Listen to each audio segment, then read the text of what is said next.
Welcome to King Said So, Africa's one land, one language, one currency, one army on King Said So. Africans can unite. Your Pan-Africanist podcast. Enjoy. For those who don't know, I have made a 30 minutes video explaining the chain of events that led to where we are today in Congo.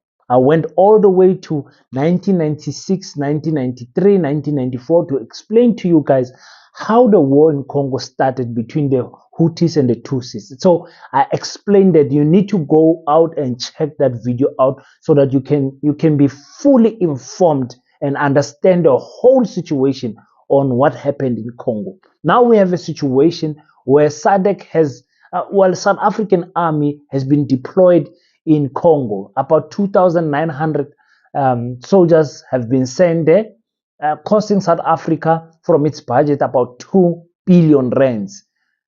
And we've got the sad news that 2 of our soldiers have fallen and some are in hospital fighting for their life. Let's quickly listen to the report in the ground in Congo so that I can give you my final my final thoughts about what is happening in Congo. The National Defense Force says one of their military bases in eastern DRC was attacked on Wednesday.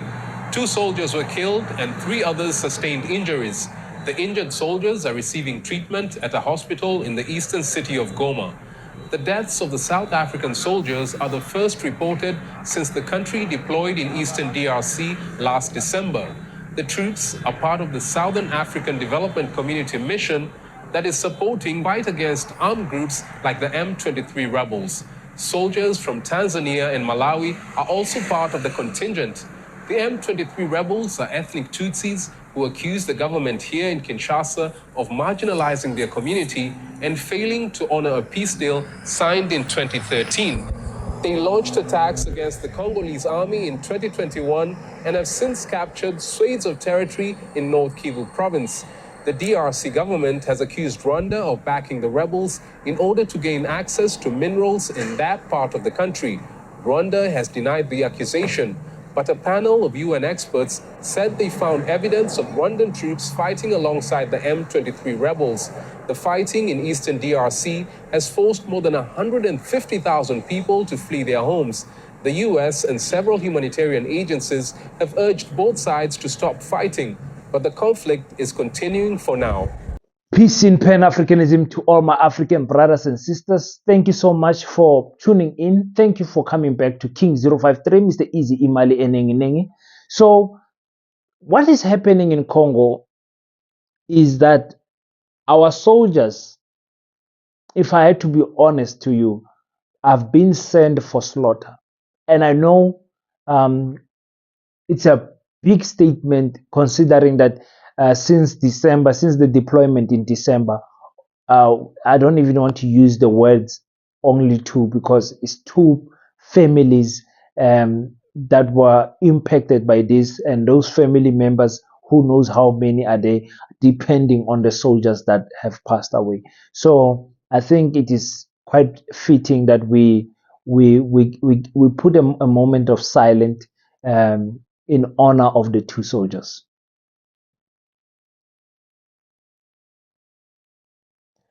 Thank you. No life lost must be taken simple. So for me, it's not a nice thing. I've got friends that are in army.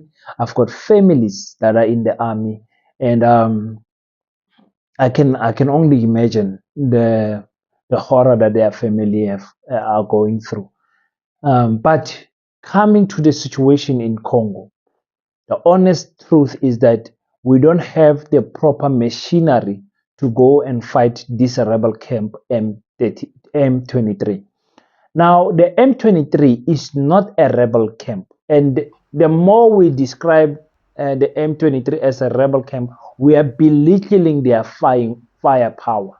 The M23 is an army that constitutes of 3 other camps. It's 3 rebel camps into one, and it's then supported by Uganda, Rwanda, and the UK and the US. Why is the UK and the US supporting this army? Is because of the minerals that are in the DRC. I've told you guys, please go and watch that video. I've explained to you why those minerals are so important, especially that mineral called cobalt.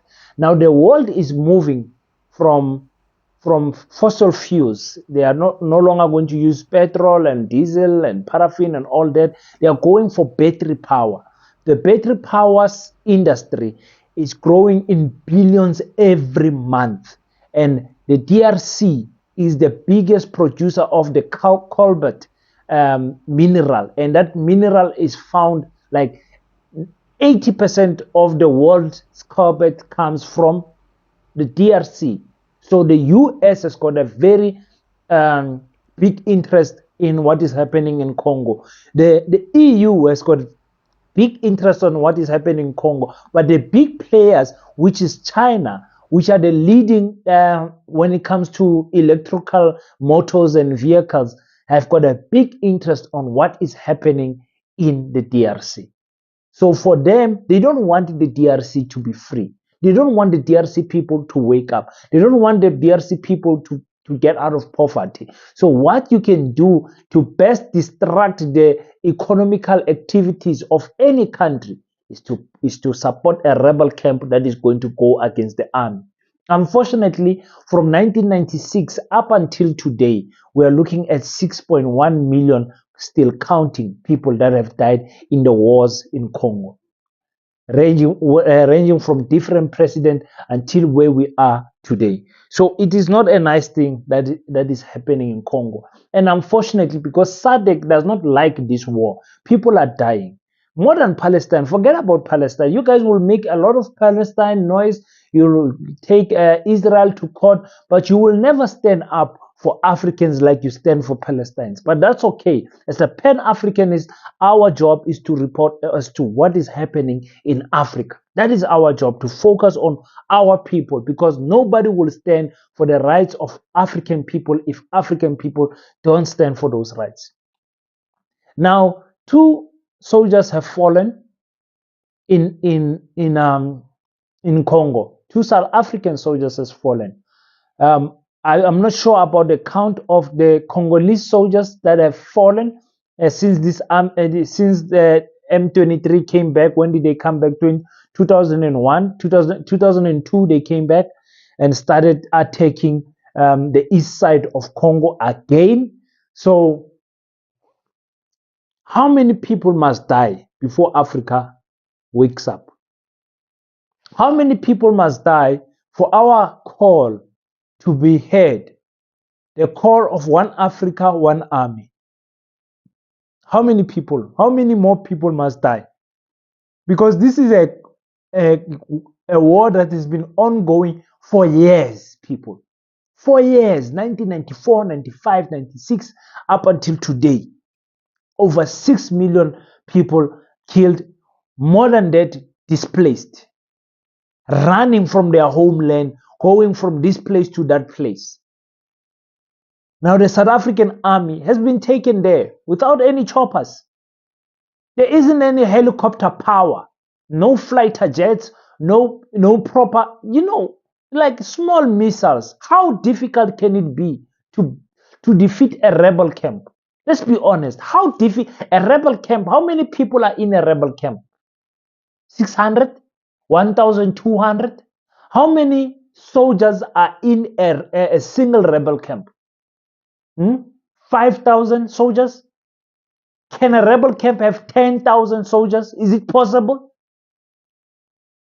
If it is possible, then you are trying to tell me the army of Congo, the army of SADC, the army of South Africa, the army of Zambia, and the army of the AU cannot defeat 10,000 soldiers from a rebel camp who are fighting most probably with AK-47s, and their most sophisticated weaponry will be missiles and bazookas and bombs.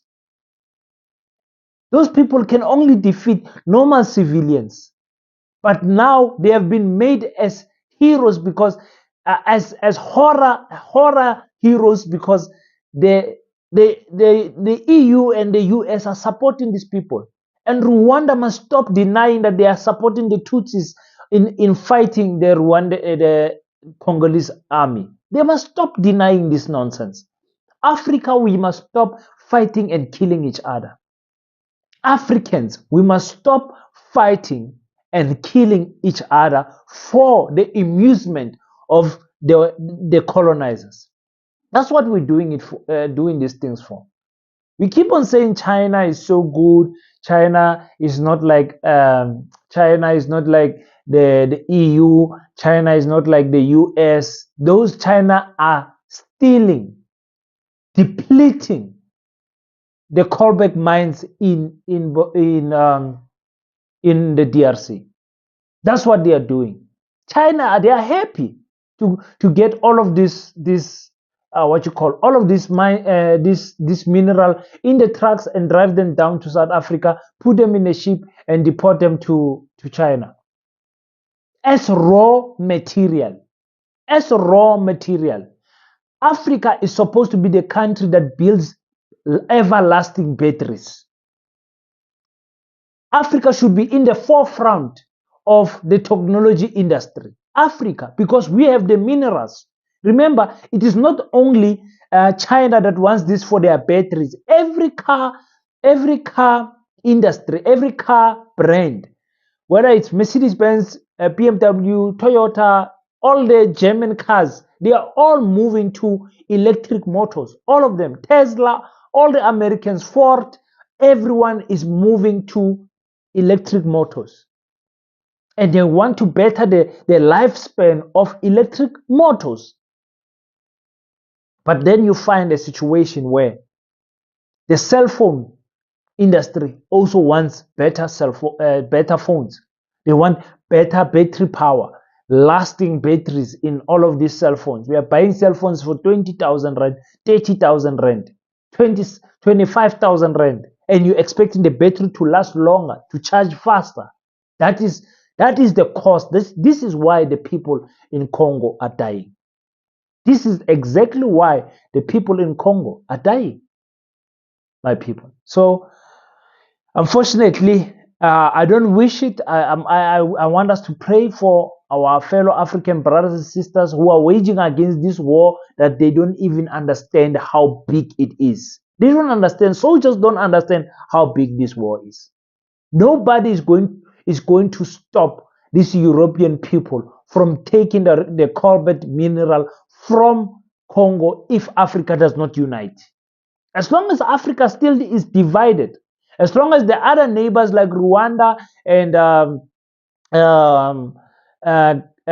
Uganda and everyone, all of those neighbors around the DRC, Zambia, everyone, as long as the neighbors of Congo are not concerned about the deaths that are happening in Congo, Congo will never win that war. We can send armies as countries, one. We send 2,000 people, 5,000 people. We're sending those people for slaughter. We are sending them for slaughter.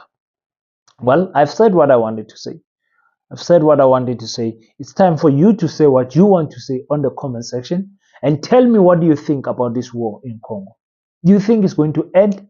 How long do you think a rebel camp can maintain an assault on an army? Not on an army, on armies, because they are fighting more than 4 armies at the same time. One rebel camp fighting 4 armies.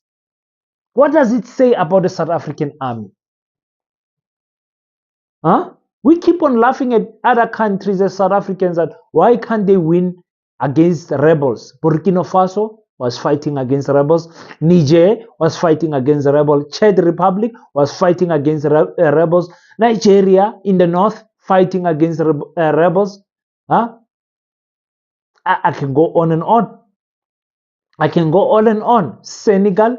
I can go on and on. Rebels are holding countries at ransom. They are more stronger than the armies of our countries. Rebel camps. People that are not even staying in proper housing, that are staying in the bush, can defeat your army. Come on, people. Come on. Somebody come on. Somebody tell me this cannot be. Somebody tell me this cannot be. Yo. I'll be watching very closely what is happening in the DRC. I'll be watching very closely what is transpiring in the DRC. Very disappointed. I cannot. When is Africa going to wake up? When is Africans? When are we going to have bold presidents like Abdul Rahami of Tiani of Niger, like Ibrahim Traoré of Burkina Faso, like Assimi Goita of Mali? When are we going to have presidents like that?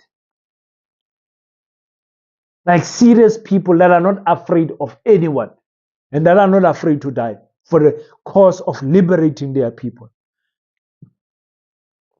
I don't know. If it's your first time here, my African brother and sister, click that subscribe button. If you're enjoying the content, if you're learning something, click that subscribe button. Make sure you leave your thoughts on the comment section and tell us what you feel. Some of you are really educating us on the comment section, dropping some knowledge. I enjoy reading all of your comments. I try as much as possible to reply to most of the comments. I really love what you guys are dropping. The knowledge you're dropping on the comment section is really, it keeps me alive. It keeps me alive. Don't stop doing that. Don't just watch a video and you don't leave a comment on the, like, leave your thoughts on the comment section, please. That's the only thing I like you.